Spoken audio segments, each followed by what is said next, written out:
नमस्कार दोस्तों। हरियाणा विधानसभा चुनाव की तारीखों के ऐलान के बाद प्रधानमंत्री मोदी की आज तीसरी बड़ी सभा या कहें तीसरी चुनावी सभा हिसार में थी। पहली सभा कुरुक्षेत्र में हुई थी, दूसरी गोहाना में हुई थी और आज हिसार में। प्रधानमंत्री मोदी हिसार में, जिसे बागर बेल्ट बोला जाता है, बागड़ी बेल्ट, और जहां हरियाणा की 21 सीटें हैं, जिसमें हिसार, सिरसा, फतेहाबाद, भवानी और चरखी दादरी जिले आते हैं, वहां हिसार में प्रधानमंत्री मोदी का विशेष विमान हिसार के उस एयरपोर्ट पर उतरा, जिस एयरपोर्ट के बनने का इंतजार हिसार के लोग कई सालों से कर रहे हैं, जिस एयरपोर्ट का उद्घाटन अलग अलग समय में बीते 6 सालों में 5 बार हो चुका है, जिस एयरपोर्ट को लेकर प्रधानमंत्री मोदी इस बार आज बोले, इससे पहले मोदी बोले, इससे पहले खट्टर जब मुख्यमंत्री थे तब उसका उद्घाटन कर चुके, नायब सिंह सैनी उद्घाटन कर चुके, बार बार उद्घाटन हो चुका। हिसार एयरपोर्ट चालू तो नहीं हुआ, लेकिन वीवीआईपी विमान आज हिसार के एयरपोर्ट पर, उस एयरपोर्ट पर उतरा जिस एयरपोर्ट के सुचारू रूप से संचालन का इंतजार हिसार और आसपास के जिलों के लोग, लाखों लोग, कई सालों से कर रहे हैं। लेकिन जब मोदी उतरे और भाषण शुरू हुआ, तो प्रधानमंत्री मोदी ने वही सारी बातें जो बार बार अपने भाषणों में प्रधानमंत्री मोदी करते हैं, जो बड़े बड़े दावे, बड़े बड़े वादे, हमने वो किया, 10 साल में हरियाणा की तस्वीर बदल दी, हमने 10 साल में हरियाणा में विकास की रफ्तार कई गुनी कर दी, हमने क्या किया, वो सारी बातें प्रधानमंत्री मोदी ने आज फिर गिनाई। और साथ में ये कि हरियाणा में तीसरी बार आपको सरकार बनानी है और तीसरी बार आप सरकार बनाएंगे, उसके बाद हरियाणा की तस्वीर बदलेगी और कांग्रेस पर जैसे प्रधानमंत्री मोदी हमलावर होते हैं, वो प्रधानमंत्री मोदी की शैली है, उनका अंदाज है, वो भी हुआ। कुरुक्षेत्र में पहली सभा में मनोहर लाल खट्टर, जो 9.5 साल तक हरियाणा के मुख्यमंत्री थे, नजर नहीं आए थे मोदी के साथ, सभा स्थल पर पोस्टर बैनर से गायब थे। लेकिन आज विशेष परिस्थितियों में खट्टर हिसार में थे। ये अलग बात है, हिसार में जिस तरह से खट्टर पहले बोलने से बचने की कोशिश करते रहे, या उन्हें अंदेशा हुआ कि उनके बोलने से नुकसान होगा, इसलिए उन्होंने बोलने से मना किया, फिर कुछ बोला, उस पर आगे बात।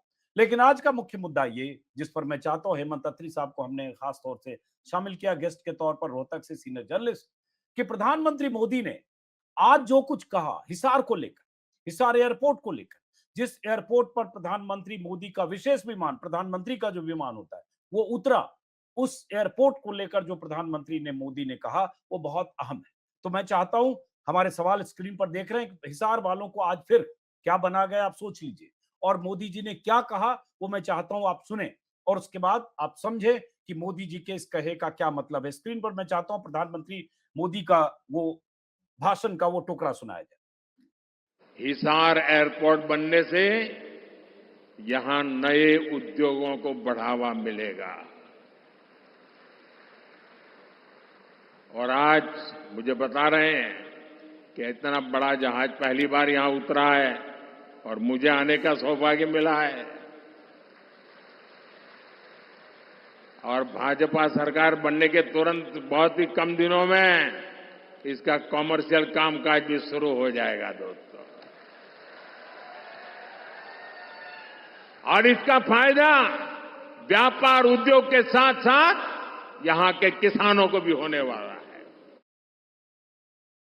हिसार एयरपोर्ट नहीं नहीं, पूरा होने दो, पूरा होने दीजिए। बनने से यहां नए उद्योगों को बढ़ावा मिलेगा। और आज मुझे बता रहे हैं कि इतना बड़ा जहाज पहली बार यहां उतरा है और मुझे आने का सौभाग्य मिला है। और भाजपा सरकार बनने के तुरंत बहुत ही कम दिनों में इसका कॉमर्शियल कामकाज भी शुरू हो जाएगा दोस्तों। और इसका फायदा व्यापार उद्योग के साथ साथ यहां के किसानों को भी होने वाला है। अब ये मोदी जी ने कहा कि भाजपा सरकार बनने के बाद इस एयरपोर्ट का कमर्शियल इस्तेमाल शुरू हो जाएगा। मोदी जी ने कहा इसका फायदा किसानों को भी होने लगेगा और यहां से इंपोर्ट होने लगेगा बहुत कुछ। मोदी जी ने कहा कि पहली बार हिसार पर एयरपोर्ट पर इतना बड़ा जहाज उतरा। मैं चाहता हूं जो सवाल है स्क्रीन पर वो सवाल दिखा, पहली बार इतना बड़ा जहाज उतरा है। अब यहां से कई सवाल पैदा होते हैं। पहली बार, पहला सवाल, कि जिस एयरपोर्ट का उद्घाटन 15 अगस्त 2018 को हुआ था, तो 18 बीता, 19 बीता, 20 बीता, 21 बीता, 22 बीता, 23 बीता, 24 लगभग बीत गया। तो इतने सालों बाद, 6 सालों के बाद आज प्रधानमंत्री मोदी को कहना क्यों पड़ रहा है कि पहली बार जहाज उतरा और अब जब तीसरी बार सरकार बन जाएगी तब इसका इस्तेमाल होने लगेगा कमर्शियल। पहली बात, एविएशन का मामला केंद्र सरकार का है। हरियाणा में सरकार बनने या न बनने से जहाज के उतरने या एयरपोर्ट के संचालित होने इसका भी कोई रिश्ता नहीं है। लेकिन आज मोदी जी क्यों कह रहे हैं और इस एयरपोर्ट का उद्घाटन पिछले 6 सालों में 5 बार क्यों हो चुका? आप समझते हैं हेमंत अत्री साहब, क्या समझा जाए, क्या माना जाए? देखिए अजीत जी, सबसे पहले तो आपको साधुवाद कि आपने इस पूरी बागड़ बेल्ट की दुखती रग को पकड़ने का काम किया है। इसके लिए साधुवाद आपको। और ये मैं आपके दर्शकों के लिए बता दूं कि हरियाणा का इकलौता हवाई अड्डा जो बनना प्रस्तावित है वो हिसार में है। और आपने बिल्कुल सही कहा कि 2016-17 में इसका फाउंडेशन स्टोन रखा गया था। उसके बाद आज केवल मोदी ने नहीं बनाया, जो अपने इस पे लग रहा है थंबनेल पे कि मोदी क्या बना गए। इसमें अजीत जी कई लोगों ने बनाया है, लगातार बनाते रहे। खट्टर ने बनाया है लगातार 8 साल तक। उसके बाद सिविल एविएशन डिपार्टमेंट आपको ध्यान होगा दुष्यंत चौटाला के पास था, तो वो भी बनाते रहे। उसके बाद जो यहाँ के मंत्री थे, जो अब कैंडिडेट है कमल गुप्ता, वो निरंतर बनाते रहे यहाँ के लोगों का। और उसके बाद जो अभी नायब सैनी है, इन्होंने सबसे ज्यादा बढ़ाया है। अब आप कहेंगे साहब कैसे? अभी हाल के दिनों में जब आप सीएम बने थे ये नायब सिंह सैनी साहब, तो इन्होंने 20 जून 2024 को फिर उद्घाटन किया था, आपको ध्यान होगा। तो उन्होंने कहा, जब अपना उद्घाटन किया, लास्ट उद्घाटन छठा जो है इस क्रम में, उन्होंने कहा कि बहुत जल्दी ही मोदी जी यहां से उड़ानों का, जो व्यावसायिक उड़ानें हैं उनका संचालन शुरू करेंगे। ये बात है 20 जून की। आज मैं और आप जब बात कर रहे हैं, आज 28 सितंबर है। 3 महीने और 8 दिन उन बातों को भी हो गए। तो समझना पड़ेगा कि जो हिसार की जनता है उसको किस तरीके से बेवकूफ बनाया जा रहा है लगातार सभी के द्वारा। उसमें अकेले मोदी जी नहीं बना के गए, ये सारे लोग भी उस सिलसिले में शामिल हैं। और ये आपके सामने देश का एक अनूठा एग्जाम्पल है, बिल्कुल सही पकड़ा है आपने, कि इतनी बार शिलान्यास और उद्घाटन हो गए और नेट रिजल्ट क्या हुआ कि यहाँ पर जहाज किस किस के उतरते हैं अजीत जी? मोदी जी का उतरता है, माननीय गृह मंत्री जी का उतरता है, खट्टर साहब का उतरता आया है, दुष्यंत का उतरता आया है और नायब सैनी का उतरता है। सबके उतरते आए हैं। नहीं उतरा तो आम जनता का नहीं उतरा। और ऐसा नहीं है कि जनता का जहाज नहीं उतरा। आपको ध्यान हो, कई 2-3 साल पहले यहाँ पर स्पाइस जेट कंपनी के साथ एक एग्रीमेंट किया गया था, हरियाणा सरकार के द्वारा एमओयू किया गया था, और हिसार से और चंडीगढ़ के बीच में फ्लाइट भी शुरू की गई थी छोटे जहाज के द्वारा, जिसको टर्बो बोलते हैं, 32 और 50 सीटर। लेकिन चूंकि वो सवारियां नहीं मिली लगातार और वो जो क्या बोलते पैसेंजर लोड कम था, तो उसके कारण वो चुपके से विड्रॉ कर ली गई और उसके बाद केवल लॉलीपॉप थमाए जा रहे हैं। अब अगर आप कहें, जो मोदी जी ने कहा, अगर आप उसको थोड़ा सा खोलेंगे तो बहुत ही इंटरेस्टिंग चीज आपके दर्शकों के सामने आएगी। अजीत जी, यहाँ पर इस एयरपोर्ट पर क्या क्या फैसिलिटीज ऑलरेडी अवेलेबल है, ये जानना बहुत जरूरी है। 10,000 फुट का रनवे है साहब, तो कोई भी मिडिल साइज एयरक्राफ्ट बहुत इजीली उतर सकता है। ये मैं वो बता रहा हूं जो रेडी फैसिलिटीज है, ये नई नहीं जुड़नी, ऑलरेडी फंक्शनल है। 10,000 फुट का रनवे फंक्शनल है अजीत जी। उसके बाद यहाँ पर जो है एटीसी फंक्शनल है, जो फ्यूल टैंक जरूरी होता है एटीएफ के लिए वो अवेलेबल है। 133 केवीए का डेडिकेटेड पावर स्टेशन अवेलेबल है। उसके अलावा जो नाइट लैंडिंग के लिए कैट लाइट्स होती है, नाइट लैंडिंग के लिए वो फंक्शनल है। और साथ ही जो पैसेंजर टर्मिनल सिविल का 50 पैसेंजर्स का था, वो 150 पैसेंजर का एक्सपेंशन होकर के वो भी रेडी है और उसका भी उद्घाटन हो चुका है। तो आप ये बताइए, एटीसी से लेकर के जब सारी फैसिलिटीज अवेलेबल है और कह चुके हैं नायब सिंह सैनी 20 जून को कि बहुत जल्दी मोदी जी जहाज की वो शुरुआत कर देंगे, तो फिर क्या समस्या है? ये है अब हिसार के लोगों की। इसमें जैसे मैं देख रहा हूँ, जो अलग अलग वेबसाइट्स में खबर है, जैसे अभी अमर उजाला की वेबसाइट पर मैं देख रहा हूँ कि 2018 में मनोहर लाल ने एयरपोर्ट टर्मिनल का उद्घाटन किया था। टर्मिनल का उद्घाटन हो गया 2018 में और इस दौरान उन्होंने कहा था 2 महीने में दिल्ली और चंडीगढ़ के लिए उड़ान शुरू होगी, जिसका किराया 2450 बताया गया। और उसकी स्पाइस जेट की आपने बात की, तो 3 सितंबर 2019 को मनोहर लाल ने भारत सरकार की क्षेत्रीय कनेक्टिविटी योजना उड़ान के तहत एयर शटल सेवाओं का फिर उद्घाटन किया। मुख्यमंत्री खुद पहली फ्लाइट से हिसार से चंडीगढ़ गए, लेकिन 7 महीने में ये बंद हो गया। चंडीगढ़ का किराया हिसार से 1674 रुपए था। 2019 में तीसरी बार मनोहर लाल ने हिसार एयरपोर्ट पर केवी sub station, power sub station का उद्घाटन किया। फिर 2020 में मनोहर लाल और डिप्टी सीएम ने रनवे के विस्तार कार्य का शिलान्यास किया। मतलब उस रनवे पर कोई जहाज उतरे या ना उतरे, लेकिन विस्तार कार्य का फिर शिलान्यास हुआ और उसको लेकर बहुत सारे आरोप भी लगे वहां, जमीनों के अधिग्रहण को लेकर, किसानों की नाराजगी को लेकर। वो सवाल अभय सिंह चौटाला ने विधानसभा में उठाए, बल्कि अभय सिंह चौटाला ने उनके शब्द दोहरा रहा हूं, मैंने एक वीडियो देखा जिसमें वो दुष्यंत चौटाला पर बहुत आक्रामक होकर करे कि वहां से वो जमीनें खरीदी गई, तुम्हारी कंपनियों ने खरीदी है, तुमने क्या, सीधे तू मैं की स्थिति विधानसभा में हुई। उसके बाद फिर 11 सितंबर 2023 को 5वीं बार एयरपोर्ट के कार्यक्रम का फिर आयोजन हुआ, जिसमें दुष्यंत चौटाला टर्मिनल बिल्डिंग की आधारशिला रखी। ये सारी चीजें वहां होती रही और हिसार संघर्ष समिति के लोग उसको लेकर बहुत सारे सवाल पूछते रहे। सवाल ये है कि आज आप कह रहे चुनाव के ठीक 8 दिन पहले कि तीसरी बार सरकार बन जाएगी तो हिसार का कमर्शियल इस्तेमाल होने लगेगा, यहां से किसानों को बड़ा फायदा होने लगेगा। तो भाई पहले तो तीसरी बार सरकार से आपका ऐसा तो है नहीं कि अगर तीसरी बार सरकार नहीं बनी बीजेपी की तो क्या हिसार एयरपोर्ट पे जो 7 साल से काम हुआ है, जो इंफ्रास्ट्रक्चर डेवलप हुआ है, वो सारे वहां पर खत्म हो जाएंगे, उसका कोई इस्तेमाल नहीं होगा और ये जो कमर्शियल फ्लाइट चलनी है तो वो नहीं चलेगी, क्योंकि ये तो स्टेट का मामला है नहीं, ये तो सिविल एविएशन का मामला है। तो फिर ये कहने का क्या मतलब? अजीत जी, ये मोदी जी का टिपिकल स्टाइल है, हर चीज को राजनीति से जोड़ करके उसकी मैक्सिमम एडवांटेज कैसे ली जाए, ये आज उन्होंने दिखाया। अगर आप नायब सिंह सैनी साहब का 20 जून का भाषण देखेंगे, जिसमें उन्होंने कहा था बहुत जल्दी शुरुआत करेंगे, उसके बाद 2-3 टीमें एयरपोर्ट अथॉरिटी ऑफ इंडिया की आई। आपको पता है सिविल एविएशन के बहुत सेंसिटिव सा मामला होता है, बहुत टेक्निकल मामला होता है। उन्होंने छिटपुट कुछ कमियां बताई थी, उन कमियों को भी दूर किए। अब 2 महीने हो गए हैं। अब ताजा खबर किसी से ये पता लगी कि कुछ सिक्योरिटी जमा कराई जा रही थी जो नहीं जमा कराई जा सकी और उसके कारण कुछ डिले आ रही है। रीजन तो देखिए वो वहां के लोग बेहतर जानते हैं जो सिविल एविएशन के हरियाणा सरकार के। लेकिन मोदी जी ने जो कहा उसको लॉलीपॉप कहते हैं। 8 साल से आप एक ही चीज को लगातार बेच करके वोट मांगते आ रहे हैं। और हिसार में कोई पहली रैली नहीं है मोदी जी की, तीसरी रैली थी कुल मिला के, अगर आप पिछले 10 सालों में देखेंगे तो। और ये इन्होंने यहाँ पहली बार नहीं किया। अभी आपने 5 दिन पहले देखा होगा जब मोदी जी यहाँ आए थे अपने सोनीपत में, उन्होंने क्या कहा कि मेट्रो बहुत जल्द मेट्रो मंजूर कर दी है, मंजूर, पिलर नहीं बना एक भी।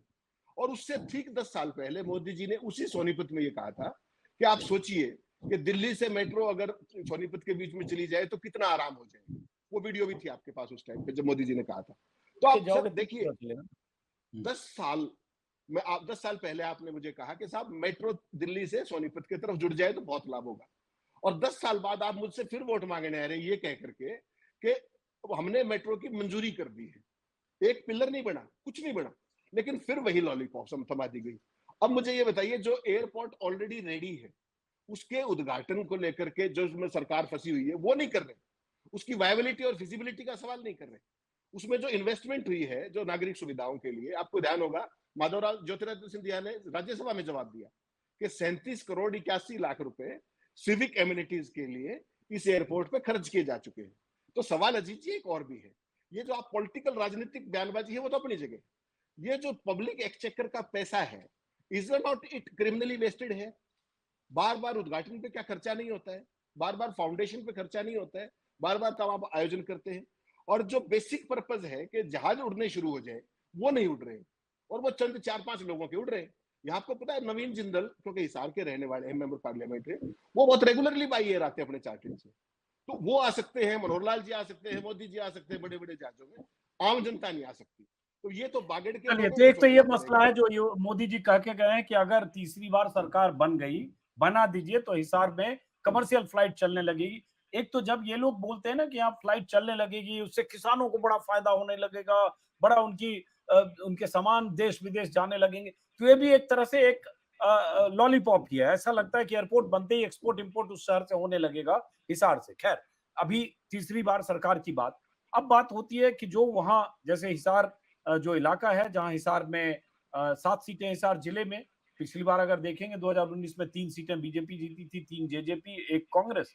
तो एक तरह से बीजेपी के लिए हिसार और आसपास के जो बेल्ट हैं, जिसमें सिरसा भी है, फतेहाबाद भी है, ये बहुत अहम है। इसलिए प्रधानमंत्री ने वहां से पूरे इलाके को आज एड्रेस किया, और ये बार बार पिछली 2 सभाओं को लेकर हुआ था हेमंत अत्री जी, चाहे कुरुक्षेत्र चाहे गोहाना, कि प्रधानमंत्री की सभा में उस तरह से भीड़ नहीं थी जैसी भीड़ प्रधानमंत्री मोदी की सभाओं में होती रही है। उन्हीं की सभाओं की भीड़ के पैमाने पर वो उन दो सभाओं में भीड़ नहीं थी। आज मैंने देखा नहीं उस तरह से सभाओं की तस्वीर। मैं सिर्फ ये कुछ टुकड़े भाषण के मैंने ट्विटर पर देखे। तो आज क्या था वहाँ, कुछ जानकारी है हिसार में आपको? अजीत जी, स्पेसिफिक जानकारी ये है कि वहां पर 6 जोन के अंदर चेयर्स लगाई गई थी, 45 into 500 chair, meaning thereby हर एक जोन के अंदर 2250 कुर्सी थी। और चूंकि 6 जोन थे, इसलिए वो कुल मिलाकर के कुर्सियां हुई 13,500। जैसा आपने उचित फरमाया, 21 कंस्टिट्यूएंसी बागड़ की और 2 कंस्टिट्यूएंसी जींद की, एक उचाना और एक नरवाना, इन 23 की रैली थी आज। तो 23 कंस्टिट्यूएंसी और 13,500 कुर्सियां, एक तो ये सिचुएशन है। लेकिन आपने एक चीज और ऑब्जर्व की होगी, मोदी जी ने, उनको पता था कि पिछली 2 रैलियों में जो हासिल हुआ है और जिस तरह का नेगेटिव कवरेज आया, चीजें एक्सपोज हुई, तो आज मोदी जी बड़े अद्भुत आदमी है, वो चीजों को बहुत बारीक नजर रखते हैं। आज उन्होंने अपने संबोधन के शुरू में ही कहा, आपके पास है वो क्लिप, जिसमें उन्होंने ये कहा कि मैं, हमारे जो स्थानीय आयोजक हैं, उन साथियों ने छोटा टेंट लगवाया और इसके कारण जितने लोग अंदर खड़े हैं, उतने ही लोग गर्मी में बाहर पसीनम पसीन हो रखे, पसीनों में तरबतर हैं। उसके लिए और मैं उन्होंने माफी मांगी। उनसे क्षमा प्रार्थी हूं। तो इसका मतलब देखिए आप क्या है कि इससे पहले कि मैं और आप इस भीड़ को एनालाइज करें, मोदी जी ने उसको पहले ही एक कुशल वक्ता के तौर पे प्रीएम्प्ट कर दिया। तो सवाल केवल इतना है अजीत जी कि जो मोदी जी के, आपने बिल्कुल सही कहा, मोदी जी के जो स्टैंडर्ड्स रहे, मेरे और आपके स्टैंडर्ड छोड़ दीजिए, हरियाणा की रैली के क्या स्टैंडर्ड है वो भी छोड़ दीजिए। मोदी जी की एक रैली आपको याद होगी 15 सितंबर 2013 की, जो रेवाड़ी हाँ, रैली वो थी। रेवाड़ी की बात आप लोग करते हैं। देखिए, ठीक। वो टेक ऑफ हाँ। था। मैंने कल जी। किसी से कहा वो टेक ऑफ रैली थी, तो कोई जर्नलिस्ट थी, उन्होंने कहा अब लैंडिंग रैली है। नहीं, वो ठीक बात है। तो मैं जो कहना चाह रहा हूं आपको कि 13,500 सीटिंग कुर्सी की व्यवस्था थी, और मोदी जी की भी भाषा मान लीजिए, आप बिल्कुल सही कह रहे हो, उस पर कोई मीन मेक नहीं। उतने ही जितने लोग अंदर थे, अगर उतने ही लोग बाहर थे, तो अजीत जी 27,000 लोग हो गए, और 23 कंस्टिट्यूंसी। तो आप देख लीजिए पर कंस्टिट्यूंसी कितने लोग थे। तो ये मोदी जी का एक खास तरह का वो है तरीका कम्युनिकेशन का। लेकिन कुल मिलाकर के जिन पैमानों पर हरियाणा में प्रधानमंत्री की और बड़ी रैलियां होती रही हैं, उन पैमानों पर ये रैली मुझे लगता है थोड़ी सी हल्की और थी। लेकिन खट्टर, ये जो, मनोहर लाल जी खट्टर आज मंच पर खास तौर से थे। हालांकि जी ये खबर थी कि मनोहर लाल खट्टर को लेकर कुलदीप बिश्नोई नाराज है उनके बयानों को लेकर, और ये जो हिसार जिले में ही जी आदमपुर वो सीट है जहां से कुलदीप बिश्नोई के बेटे भव्य बिश्नोई चुनाव लड़ रहे हैं, उनका गढ़ भी है भजन लाल का। हालांकि आज बहुत ये मोदी जी का अंदाजे बयां है। उन्होंने आज भजन लाल का भी जिक्र किया, और बंसी लाल के लिए तो खास तौर से कहते हुए कि उनसे हमारे बड़े रिश्ते थे, और महर्षि दयानंद का कोई सूक्ति वाक्य बंसी लाल के हवाले से सुना दिया। ये हर जगह जाते हैं तो मोदी जी कहते हैं। अब मोदी जी सिर्फ ये नहीं कहते हैं, वो चाहे तो ये भी कह सकते हैं 80 साल पहले, 90 साल पहले कोई नेता थे, उनसे उनके व्यक्तिगत रिश्ते थे, कह सकते हैं। उम्र उनकी 75 होने, कई बार जब बायोलॉजिकल है ही नहीं, तो 100 साल के पहले के लोगों से भी संवाद आप कर सकते हैं, वो आपके समकालीन हो सकते हैं। लेकिन खट्टर साहब की मंच पर मौजूदगी और क्या कुछ हुआ, चूंकि मैंने देखा नहीं, अगर उसके बारे में आपको जानकारी। हाँ, अजीत जी बिल्कुल स्पेसिफिक जानकारी है, आपने सही कहा। पिछली 2 रैलियों में आप कुरुक्षेत्र की बात कर लीजिए और अपने क्या नाम है इनकी गोहाना की बात कर लीजिए, दोनों रैली में मनोहर लाल खट्टर दूर थे। रैलियों से उनका चित्र भी नहीं था, उनका जिक्र भी नहीं था। आज और तो आज देखिए जो, बगल बगल बैठे हैं नायब सिंह सैनी और खट्टर दोनों। जी जी, आज का जो घटनाक्रम है अजीत जी बहुत ही इंटरेस्टिंग है, बहुत ज्यादा इंटरेस्टिंग है। देखिए, सबसे पहले तो मनोहर लाल जी मंच पर कैसे पहुंचे, उसके लिए सबसे बड़ी बैकग्राउंड है आरएसएस के खास एक वर्ग द्वारा ये कहना कि साहब 9.5 साल तक मुख्यमंत्री रहे हैं, उनको आप इतना दूर मत कीजिए, वरना जो हरियाणा में 7-8% पंजाबी वोट है वो नाराज हो जाएगा। इस हम्म। पृष्ठभूमि में मनोहर लाल को मंच पर लाया गया, जो कि 2 रैलियों से उनको गायब कर दिया गया था। उस पृष्ठभूमि में वो आए जी। यहाँ पर बड़ी इंटरेस्टिंग घटना है। चूंकि मनोहर लाल जी ने पीछे जब आदमपुर गए थे तो भजन लाल के बारे में, उनके समय के भ्रष्टाचार के बारे में एक टिप्पणी कर दी थी, तो वो कुलदीप बिश्नोई नाराज हो गए, पूरे एरिया में विरोध विराट टाइप की चीज हुई। तो आज मनोहर लाल जी को जब संबोधन करने के लिए बुलाया गया मंच से, तो उन्होंने बोलने से मना कर दिया पहले, और उन्होंने ये कहा कि मेरा समय मोहनलाल बडोली जो प्रदेशाध्यक्ष है उनको दे दिया जाए। और ये बात मैं और अजीत जी नहीं कह रहे, इसकी सार्वजनिक घोषणा जो अपने पानीपत के जो एक्स एमपी थे करनाल के, जो स्टेज का संचालन कर रहे थे, उन्होंने मंच से घोषणा की कि मनोहर जी ने बोलने से इनकार कर दिया है, और उन्होंने कहा कि मेरा समय बडौली जी को दे दिया जाए। उसके कुछ देर बाद फिर से मनोहर लाल जी का नाम लिया गया कि आप आइए संबोधित कीजिए। आप समझ रहे हैं, पंजाबी बेल्ट और वो सारी चीजें, वो सब इसका मिक्स है। तो मनोहर लाल जी आए, और मनोहर लाल जी ने पूरा संबोधन किया और कहा कि कांग्रेस पार्टी बड़ी वीक है, उन्होंने अलायंस की कोशिश की, उनके पास मुख्यमंत्री पद की उन्होंने घोषणा नहीं की प्रत्याशी की, जबकि हमने प्रत्याशी की घोषणा कर दी, ये कहा उन्होंने कोट एंड कोट। अब सवाल ये है कि जिसको आपने प्रत्याशी जो अभी मुख्यमंत्री है सिटिंग और जिनको आगे बढ़ाने के लिए भी कहा है, क्या उनको कोई मुख्यमंत्री मान रहा है क्या? क्या उनको आपने स्टाफ भी चयन करने की अनुमति दी है क्या? वही मनोहर जी वाला स्टाफ चल रहा है, पहली बात। दूसरी बात आपने देखा होगा, अनिल विज साहब क्या कह रहे थे कि मैं मुख्यमंत्री पद का दावेदार हूं, जबकि होम मिनिस्टर घोषणा कर चुके ऑफिशियली। तब भी उनको अपना जो विधायक पद है, विधायक का चुनाव, वो लड़ने के जीतने के लाले पड़े हुए अनिल विज के। और आपने मोदी और शाह की बीजेपी में ऐसा नाम काम नहीं सुना होगा कि ऑफिशियल कैंडिडेट घोषित होने के बाद कोई दावा करे। तो उन्होंने किया, अनिल विज ने, एक बार नहीं कई बार किया। वही से ही कसर राव इंद्रजीत साहब ने पूरी कर दी। उनकी बेटी खुद की अटेली में फंसी हुई आरती राव चुनाव में, अभी तिकोना मुकाबला बताया गया है वहां पे। उसके बाद राव इंद्रजीत साहब भी कह रहे हैं कि मैं भी मुख्यमंत्री पद का दावेदार हूं। ये बीजेपी में सामान्य नहीं है, मौजूदा बीजेपी में। तो मनोहर जी ने जो कुछ कहा और उसके जो मायने गए, वो भी लोग देख रहे थे। तो मनोहर जी का आना अपने आप में काफी इंटरेस्टिंग था, बोलने से इनकार करना भी काफी इंटरेस्टिंग था। और मोदी जी ने तो कमाल ही कर दिया। अजीत जी, मोदी जी ने संबोधन शुरू किया टिपिकल हरियाणवी भाषा में, ताऊ राम राम चाचा, भाइयों राम राम, नौजवान साथियों। और उन्होंने मंच पर बैठे किसी भी नेता का नाम नहीं लिया संबोधन में, एक का भी।